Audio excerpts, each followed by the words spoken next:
Doctor Babasaheb आंबेडकरांचा ज्या पद्धतीनं देशाचे गृहमंत्री अमित शहा यांनी लोकसभेमध्ये अवमान केलेला आहे, बाबासाहेब आंबेडकरांविषयी वेगळ्या प्रकारचे शब्द वापरले, लोकांना उद्देशून असं म्हटले आंबेडकर आंबेडकर इतना नाम अगर तुम भगवान का लेते तो 7 जन्म का पुण्य लेते असं म्हटलं। याचा अर्थ काय? बाबासाहेब आंबेडकरांचं नाव घ्यायचं नाही आणि म्हणून याचा निषेध विधान परिषदेमध्ये आम्ही केलेला आहे। आम्हाला सभापतींनी बोलू दिलं नाही, उलट रेकॉर्डवर यावं म्हणून वेगळ्याच भूमिका घेतल्या।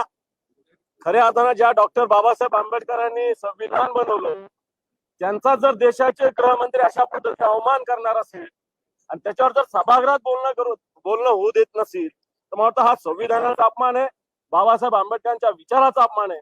आणि म्हणून महाविकास आघाडीनं परिषदेमध्ये पूर्णपणे या कामकाजावर आज वॉकआउट आम्ही केलेला आहे।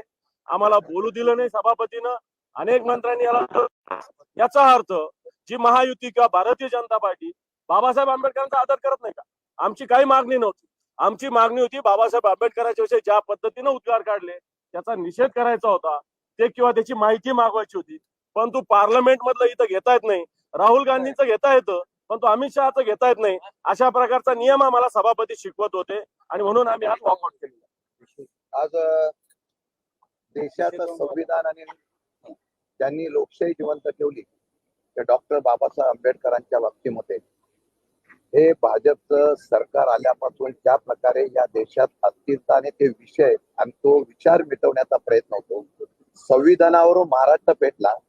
आज जाणीवपूर्वक सावधानतेने या देशाच्या गृहमंत्र्यांनी ज्याप्रमाणे सातत्याने आंबेडकर क्या निकाले, अगर भगवान का नाम लेतो तो 7 जन्म का पुण्य मिळता, अशा प्रकारचं वक्तृत्व केल्यानंतर त्याचे पडसाद आपोआप महाराष्ट्रामध्ये उमटतील। कारण महाराष्ट्राचा स्वाभिमान असलेले छत्रपती शिवाजी महाराज शाहू फुले आंबेडकरांच्या महाराष्ट्रामध्ये ज्या पद्धतीने महाराष्ट्राच्या या असलेल्या थोर पुरुषाचा अवमान करण्याचा निषेध आम्ही सभागृहामध्ये केला। खरं म्हणतं तर या महाराष्ट्रामध्ये शांतता राहावी, ही अशांतता होऊ नये, ही जबाबदारी सरकारची असताना सरकार जाणीवपूर्वक अशा प्रकारचं वक्तृत्व करून मुद्दाम हा आंबेडकरांचा विचार दाबण्याचा प्रयत्न करतोय का, हा शंका आल्यामुळे आम्ही आज सभागृहामध्ये हा विषय मांडला। दुर्दैवाने या बाबतीमध्ये सभापतींनी ज्या पद्धतीने शब्द वापरले ते शब्द वापरल्यानंतर आम्ही निषेध केला। त्यांनी या असलेल्या शब्दाचा निषेध करत असताना आम्ही आजही सांगतो, सभागृहाच्या आतमध्ये जरी आमचा आवाज दाबला तरी या महाराष्ट्रातली जनता ही स्वाभिमानी आहे, महाविकास आघाडी स्वाभिमानी आहे। या डॉक्टर बाबासाहेब आंबेडकरांच्या विचाराचा आम्ही उल्लेख करत असताना सभागृहामध्ये रोज आता डॉक्टर बाबासाहेब आंबेडकरांचा उल्लेख करून कामकाजाला सुरुवात करू आणि डॉक्टर बाबासाहेब आंबेडकरचं नाव आम्ही सर्वजण सातत्याने घेऊ, हा इशारा या ठिकाणी देऊ इच्छितो।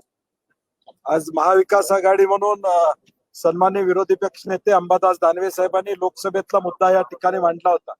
डॉक्टर बाबासाहेब आंबेडकरांनी या देशाला घटना दिली, देवाप्रमाणे या ठिकाणी डॉक्टर बाबासाहेब आंबेडकरांना सर्व समाजातले लोक या ठिकाणी मानतात। अशा वेळी त्यांचा अनुद्गार जो काढण्यात आला त्याचा निषेध करण्याची भूमिका, त्याची माहिती घेण्याचा प्रयत्न आम्ही केला, परंतु दुर्दैवानं सभापती महोदयांनी त्या घटनेच्या आधारावर हे विधिमंडळ चालतं, घटनेचे शिल्पकार म्हणून डॉक्टर बाबासाहेब आंबेडकरांच्याकडे आम्ही बघतो, त्यांच्याबद्दल बोलायला सुद्धा देणार नाही, या पद्धतीच्या हुकुमशाहीचा आम्ही या ठिकाणी निषेध करतो।